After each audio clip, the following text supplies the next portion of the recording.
Welcome back to Studio 10. You know, my friends, it seems that these days everyone is searching for some sort of spiritual enlightenment.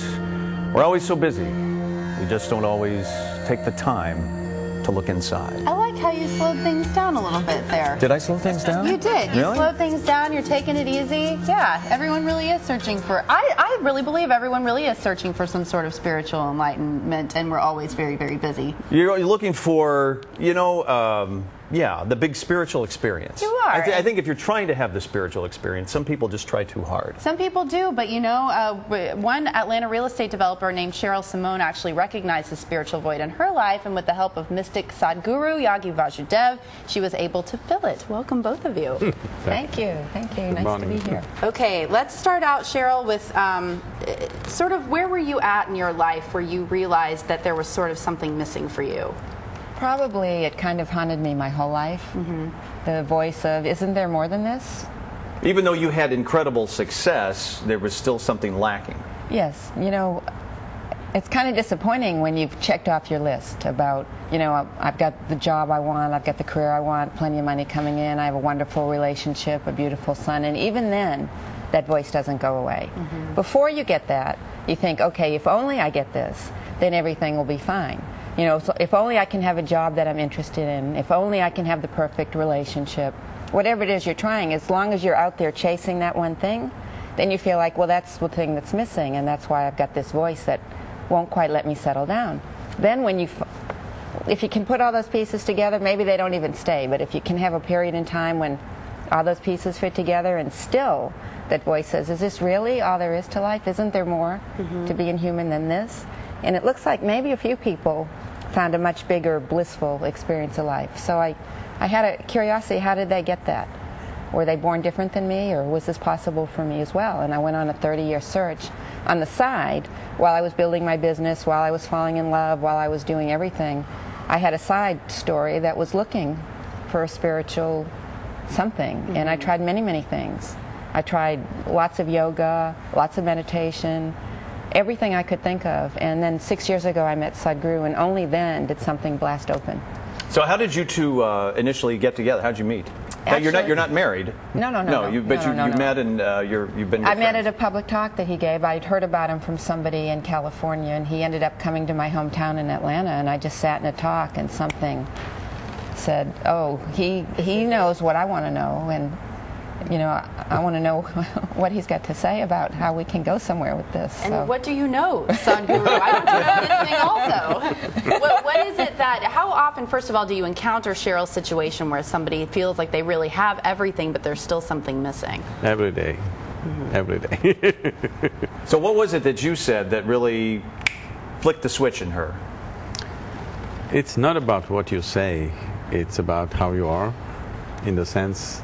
Now Holly asked, what is it that you know? I don't know anything except this piece of life. I know this piece of life from its origin to its ultimate. That's all I know. And if you know this piece of life, in a certain way, you know the whole cosmos. Because… Oh no, go ahead. Because the way the whole creation has happened, that is the way this also has happened. Who you are right now as a human being, this whole creation happened from within, isn't it? So this is a package of both the source of creation and the creation happening from within. So if you know this piece of life, everything that's worth knowing about life, you know it, because if you know this piece of life, you also know this piece and that piece and every piece, because every piece of life was made the same way as this piece of life was made. So we're each sort of a microcosm of the world in general. Yes. What do you… I've got to think that people go to you a lot and just ask flat out, what is the meaning of life? What are we doing here? Why are we here? What is the point of all this? What do you tell people who ask you that? Such questions arise in people only because they have not known the immensity of what it means to be alive. Because they are living on so much of a surface. They're living a surface life.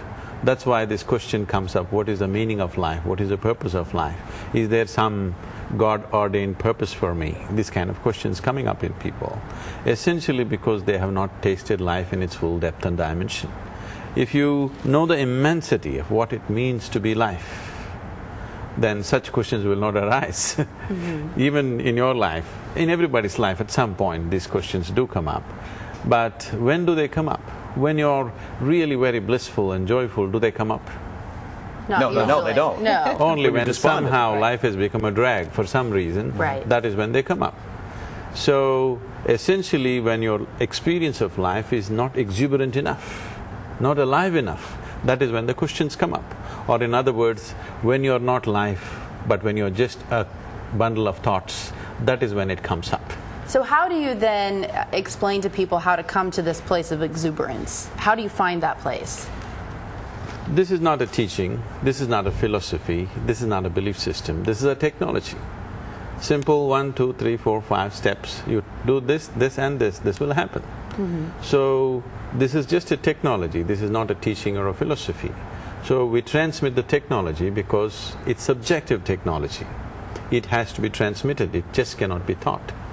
So we always demand a very focused and committed atmosphere. Generally we need somewhere between 26 to 28 hours of focused time to make this happen for an individual.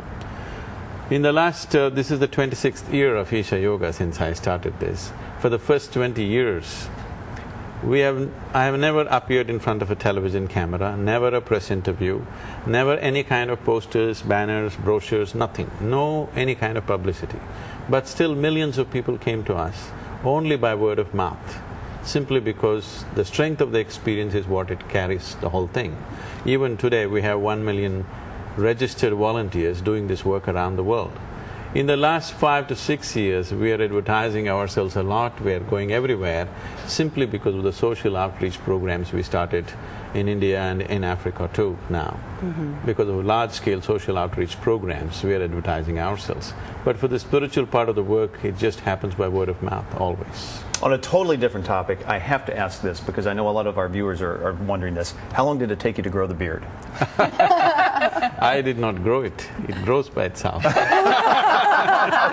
He just waited. Well, he shut my water off, didn't he? Well, Cheryl, the book is called Midnights with the Mystic, and these are just your conversations with Sadhguru, right? Just basically the experiences you had built around those He conversations. spent a week at my lake house. He had some inner work, and I offered my lake house, and he was busy during the day. And at midnight, his assistant and I took the boat out, went to an island in the middle of the lake, built a bonfire, and I got to ask him all the questions I had since I was a child. And it was such an intense, powerful experience.